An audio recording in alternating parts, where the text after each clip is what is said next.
apa aja sih yang harus kita perhatikan sebelum kita melakukan kegiatan clean up?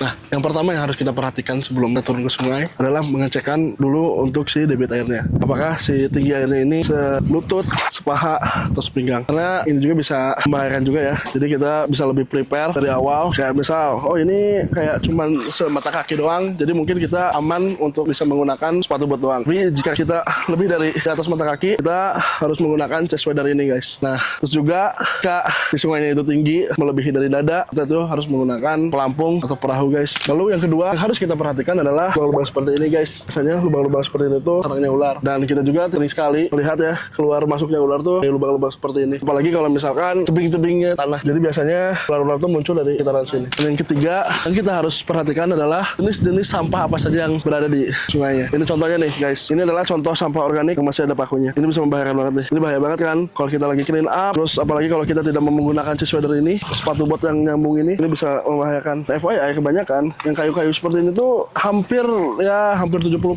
pasti ada pakunya tuh. Bisa dilihat tuh, ini paku lagi, tuh paku lagi. Jadi kayak bekas-bekas bangunan kali ya, pada kebuang apa gimana. Itu harus diperhatikan juga. Dan yang keempat yang kita harus perhatikan sebelum kita clean up adalah alang-alang seperti ini guys. Biasanya alang-alang seperti ini tuh banyak berbagai macam hewan. Ya kalau kadal sih kayaknya udah biasa ya. Tapi yang ditakutkan tuh kayak biawak-biawak itu guys. Karena kita sering juga menemukan biawak. Nah biawak itu sering alang-alang seperti ini. Dan yang terakhir yang tak kalah pentingnya juga adalah cuaca guys. Apabila di sana hujan kan otomatis sih debit air sungai itu naik guys. Jadi di sana mendung, biasanya tim kita udah ada yang monitor di sana guys supaya bisa kita tahu tuh apakah air bakal naik atau tidak, karena beberapa kali kejadian gitu guys. Kayak misal di sini nggak hujan, ternyata di sana hujan. Jadi airnya tuh kayak air bah gitu nggak kelihatan karena nggak ada yang tahu guys. Kalau misal di sini hujan sih udah pasti bisa ketebak ya, pasti naik tuh. Tapi yang sangat dibahayakan tuh jika di sini tidak hujan, di daerah sana hujan. Itu yang paling bahaya. Makanya kita selalu menyiapkan tim yang selalu monitor. Biasanya tim melihat untuk ke